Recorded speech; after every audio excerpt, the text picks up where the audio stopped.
Hello students, good afternoon to everyone. बेटा हम start कर रहे हैं next chapter that is microbes in human welfare. This is the third chapter of unit third, microbes in human welfare. आप लोगों ने कल जूम क्लास अटेंड की होगी, उसके अंदर हमने कुछ जनरल से डिस्क्रिप्शन दिया था अबाउट द माइक्रो ऑर्गेनिजम्स कि there is no biological system which can be complete without the microbes because they act as decomposers. Maximum of microbes act as decomposers, and the process of decomposition is very much essential for keeping the surrounding clean. All the dead decay substance are decomposed by these decomposers. Not only because of their decomposition process microorganisms are essential, but also there are many other process like they are used by the human beings in different process.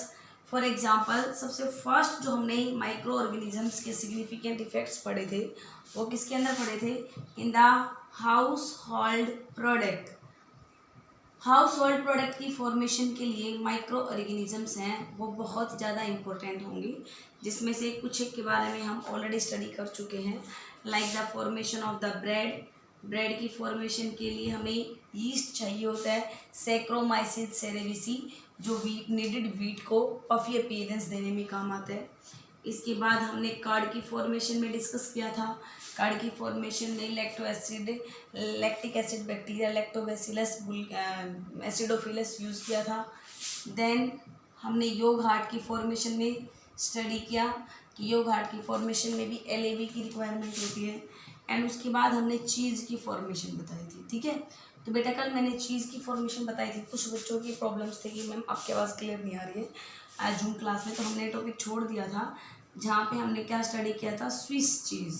ठीक है, मैंने last हमें इसके अंदर Swiss cheese के बारे में बता रही थी।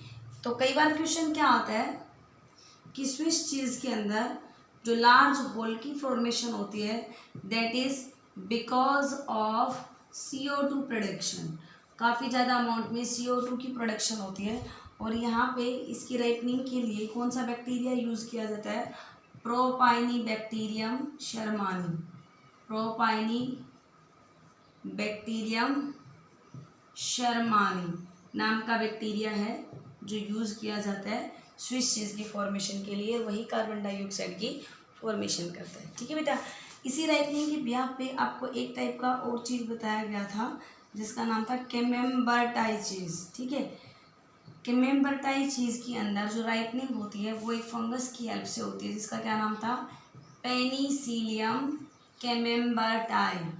पेनिसिलियम कैमेम्बर्टाई नाम की स्पीसीज थी पेनिसिलियम की वो कैमेम्बर्टाई चीज़ की फॉर्मेशन करती है। तो इसके बाद हम नेक्स्ट क्या देखेंगे? Next household product formation में हम नेक्स्ट पढ़ेंगे kefir. Next one is kefir. बेटा केफीर क्या होती है?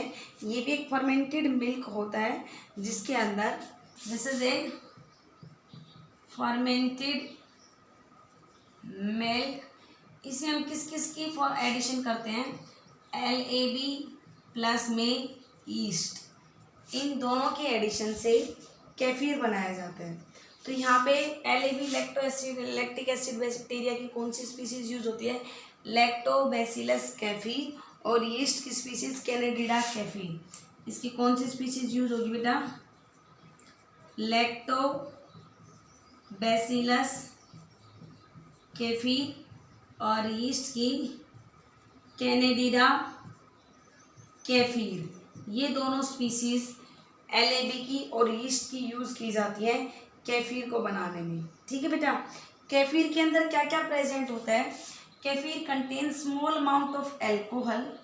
केफीर के अंदर मिल्क तो होता ही है, इसके साथ में थोड़ी सी अमाउंट में एल्कोहल प्रेजेंट होगा। एल्कोहल के साथ में कार्बन डाइऑक्साइड और acetaldehyde. Carbon dioxide and acetaldehyde भी इस केफीर के अंदर प्रेजेंट होते हैं। तो ये भी एक टाइप का हाउस होल्ड प्रोडक्ट है केफीर, जो हमने अभी स्टडी किया। हाउस होल्ड प्रोडक्ट में ही जो 6th वन आएगा काफ़ी इम्पोर्टेंट है ये वाला भी, जिसको हम क्या नाम देते हैं बेटा, sausage, that is known as sausage. क्या होते हैं बेटा सॉसेज? जो फर्मेंटेड मीट और फर्मेंटेड फिशेस होती हैं उनको हम सॉसेज नाम देते हैं। और यहाँ पे इनका जो फ्लेवर और टेस्ट है वो फर्मेंटिंग एजेंट के ऊपर डिपेंड करता है। तो इसमें एक बैक्टीरिया होता है जिसका नाम है पेडियोकोकस सेरेविसी, उसकी हेल्प से इसको फर्मेंट किया जाता है। और इसके अलावा जो लैक्टिक एसिड होते हैं जो बैक्टीरिया के द्वारा प्रोड्यूस किया जाता है वो उन सॉसेज को प्रिजर्व करने के काम आते हैं। तो ये क्या होते हैं? These are the fermented fishes and meat, उसको हम नाम देते हैं। तो यहाँ पे fermentation is carried out with the help of a bacteria known as pediococcus cerevisiae. Pediococcus cerevisiae नाम के बैक्टीरिया की हेल्प से हम फर्मेंटेशन करते हैं। और ये बैक्टीरिया किसकी प्रोडक्शन करता है? It cause formation of the lactic acid. और ये लैक्टिक एसिड क्या करेगा भाई? It cause preservation, it help in the preservation of sausage. तो इन सॉसेज को प्रिजर्व कौन करेगा? Lactic acid which is produced by the pediococcus cerevisiae. तो ये क्या था? 6th हाउस होल्ड प्रोडक्ट है जिसका क्या नाम बताया? सॉसेज। अब नेक्स्ट इसके बाद जो 7th आएगा उसका नाम होता है बेटा, this is again very very important, toddy. Toddy से कई बार क्वेश्चन पूछा गया बेटा, मैं इसलिए बता रही हूँ आपको कि टोडी एक बहुत ही इंपॉर्टेंट हाउस होल्ड प्रोडक्ट है जो माइक्रो ऑर्गेनिज्म की हेल्प से बनाया जाता है। साउथ इंडिया के अंदर जनरली ये यूज़ होता है। जो कोकोनट मिल्क होता है उसकी फर्मेंटेशन से बनाई जाती है, एक रिफ्रेशिंग ड्रिंक का काम करती है टोडी। टोडी क्या होती है बेटा? कोकोनट वाटर और जो पाम का शेप होगा उसको फर्मेंट करके बनाया जाएगा। ये साउथ इंडिया की काफ़ी ट्रेडिशनल ड्रिंक होती है। लिखेंगे it is a refreshing drink formed by fermentation of, किसकी फर्मेंटेशन से? Fermentation of coconut milk and palm shape. Coconut milk और पाम सेप के फर्मेंटेशन से क्या बनाई जाती है? टोडी बनाई जाती है। और बेटा इसको बॉईल करके, टोडी को जब बॉईल कर लेते हैं तो इसकी बॉइलिंग के बाद में पाम शुगर या फिर इसी को पाम शुगर को हम क्या नाम देते हैं? जेगेरी और जेगेरी, इसकी प्रोडक्शन की जाती है। तो कंफ्यूज नहीं होना है, ये सब टोडी से ही बनाए जाते हैं, इसको बॉईल करके। और अगर फर्मेंटेड टोडी को हम डिस्टिलेशन कर दें तो उससे क्या बनाया जाएगा? फर्मेंटेड टोडी के डिस्टिलेशन के बाद एरेक की फॉर्मेशन होती है। ये तो इसकी बॉइलिंग कर दें, लेकिन अगर इसकी डिस्टिलेशन कर दी जाए, अगर इसकी हम डिस्टिलेशन कर दें तो एरेक की फॉर्मेशन होती है। तो टोडी क्या होती है? कोकोनट मिल्क और पाम सेप का फर्मेंटेशन करने के बाद प्रोडक्शन होती है। साउथ इंडिया के अंदर यूज़ होने वाली बहुत ही कॉमन रिफ्रेशिंग ड्रिंक है कौन? टोडी। ओके, इसके बाद बेटा कुछ सब्सटेंस हैं जो सोयाबीन से प्रोड्यूस किए जाते हैं।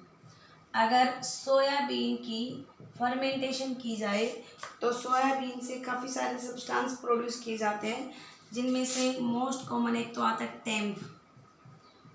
टेम्प के बाद एक आता है टोफू एंड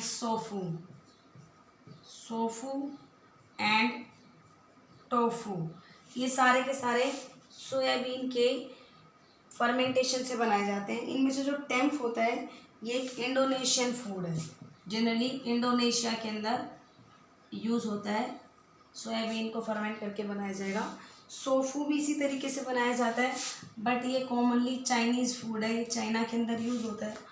और जो टोफू है ये जापानीज़ फूड है, ये मोस्ट कॉमनली जापान के अंदर यूज़ किया जाता है।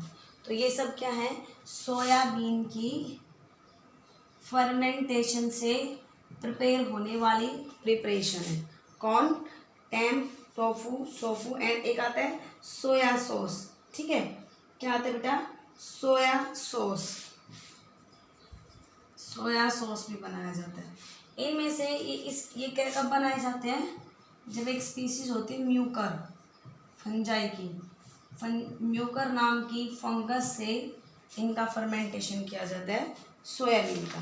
एंड अगेन लास्ट जो हम हाउस होल्ड प्रोडक्ट के अंदर यूज़ पढ़ते हैं उसमें काफ़ी इंपॉर्टेंट मैं आपको बताती हूँ। हमने लास्ट वाला टॉपिक छोड़ दिया चैप्टर, नहीं तो उसके अंदर भी मैं आपको थोड़ा सा बताती इसके बारे में। SCP single cell protein, again very very important. मैंने इसमें से हाउस होल्ड प्रोडक्ट में जो भी बताया ना उनमें सबसे इंपॉर्टेंट एक दो क्वेश्चन आएंगे, या तो चीज से या टोडी से या SCP सिंगल सेल प्रोटीन। ठीक है, सिंगल सेल प्रोटीन का मतलब क्या है बेटा, कि ऐसे माइक्रो ऑर्गेनिजम्स जिनमें बहुत ज़्यादा अमाउंट में न्यूट्रिएंट्स की अमाउंट प्रेजेंट हो। ठीक है, और उनको as a rich protein source को मान के उनको कंज्यूम किया जाए। तो इसमें ऐसे बहुत सारे माइक्रो ऑर्गेनिजम्स हैं जो सिंगल सेल होते हैं और रिच सोर्स होंगे प्रोटीन का। इनमें से बेटा देखो SCP क्या होती है, ये प्रोटीन रिच माइक्रो ऑर्गेनिज्म का बायोमास होंगे जो फूड की तरह काम किए जाते हैं। SCP के पास सारे के सारे एसेंशियल अमाइनो एसिड प्रेजेंट होंगे। मोस्ट कॉमनली यूज्ड SCP में से देखो कुछ एक ऑटोट्रोप्स आते हैं जो अपना खाना खुद ही सिंथेसाइज कर लेते हैं। They are somewhat a type of the algae, जिसमें स्पायरुलिना, क्लोरेला और एक बैक्टीरिया भी आता है जिसका क्या नाम है, मिथाइलोफाइलस मिथाइलोट्रोपस। ठीक है, इनके अंदर काफ़ी ज़्यादा अमाउंट के अंदर प्रोटीन की अमाउंट प्रेजेंट होती है। ठीक है बेटा, मिथाइलोफाइलस मिथाइलोट्रोपस मतलब इन सब के अंदर इतना ज़्यादा प्रोटीन होता है। मैं अगर एग्जांपल के तौर पे आपको बताऊं कि जो 250 ग्राम ऑफ काउ मिल्क होता है, 250 ग्राम ऑफ काउ मिल्क वो हमें कितने अमाउंट का प्रोटीन देता है, 200 ग्राम ऑफ प्रोटीन की फॉर्मेशन करता है 250 ग्राम ऑफ काउ मिल्क। और अगर मैं मिथाइलोफाइलस मिथाइलोट्रोपस की बात करती हूँ तो इसके अंदर अगर हम जस्ट 250 ग्राम मिथाइलोफाइलस मिथाइलोट्रोपस लें, जस्ट 250 ग्राम ये वाला बैक्टीरिया ले, तो ये कितना प्रोटीन बना सकता है, एक दिन के अंदर 25 टन प्रोटीन की फॉर्मेशन कर देता है with in the single day. तो इसका मतलब इनके अंदर तो बहुत ज़्यादा अमाउंट में प्रोटीन की अमाउंट प्रेजेंट होते हैं। इनको हम आर्टिफिशियली भी ग्रो करवा सकते हैं। जो भी हमने माइक्रो ऑर्गेनिजम्स बताए हैं they can be grown artificially.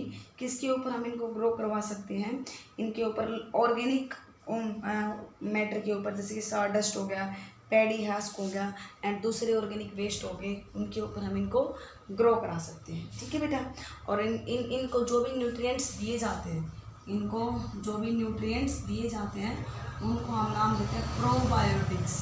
क्या नाम देते हैं, प्रोबायोटिक्स। तो probiotics are the substance which are used for the growth of micro organism. ऐसे न्यूट्रिएंट जो माइक्रो ऑर्गेनिज्म की ग्रोथ को इन्हांस कराते हैं उनको हम प्रोबायोटिक्स कहते हैं। मोस्ट कॉमनली कौन कौन से होते हैं, योगर्ट, केफीर, टेम्प, कल्चर्ड वेजिटेबल्स, चीज़, ये सब अगर हम वहाँ पे डालते हैं तो इनकी ग्रोथ बहुत ज़्यादा होती है और इस तरीके से हमारे लिए बेनिफिशियल भी है क्योंकि बहुत कम अमाउंट के अंदर ये बहुत ज़्यादा अमाउंट की प्रोटीन की फॉर्मेशन करवाते हैं। तो ये सारे के सारे हमने अभी तक किसमें यूजेस पढ़े, माइक्रो ऑर्गेनिजम्स के हाउस होल्ड के प्रोडक्ट बनाने के लिए, कि जो यूजुअली घर में काम आते हैं, जो फूड प्रोडक्ट होते हैं उनके अंदर माइक्रो ऑर्गेनिजम्स का क्या रोल था, ये हम स्टडी कर चुके हैं। अब हम नेक्स्ट डिस्कस करेंगे।